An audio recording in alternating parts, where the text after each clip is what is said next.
कृष्णं वन्दे जगद्गुरु या देवी सर्वभूतेषु स्मृतिरूपेण संस्थिता नमस्तस्यै नमस्तस्यै नमस्तस्यै नमो नमः नमस्तस्यै नमो नमः।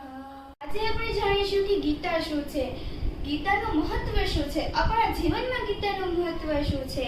યોગેશ્વર શ્રી કૃષ્ણના મુખકમલમાંથી નીકળેલું માધુર્ય એટલે માં ગીતા, તે સૌંદર્યનું વાગ્મય સ્વરૂપ છે। ભગવાન ગોપાલ કૃષ્ણની પ્રેમ મુરલીએ ગોકુળમાં સૌને મુક્ત કર્યા હતા। એ તો યોગેશ્વર શ્રી કૃષ્ણની જ્ઞાન મુરલીએ ગીતાએ કુરુક્ષેત્રની રણભૂમિ પર અર્જુનને યુદ્ધ માટે પ્રેર્યો હતો। ત્યારથી જ આજ સુધી અનેક જ્ઞાની ભક્તો, કર્મયોગી ઋષિ, સંત, સમાજ સેવક કે પછી ચિંતક, પછી કોઈ પણ કાયનો કે દેશનો હોય, કોઈ પણ જાતિનો કે ધર્મનો હોય, સર્વોને તેઓએ મુક્ત કર્યા છે।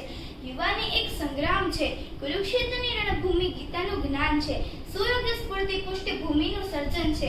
જીવન રડવા માટે નથી, જીવન ભાગી જવા માટે નથી, જીવન તો હસવા માટે છે અને જીવન રમવા માટે છે, મુસીબતોની સામે હિંમતથી ઝૂંઝવા માટે છે, તેમજ અખંડ આશા અને અટૂટ શ્રદ્ધાના બળે વિકાસ કરવા માટે છે।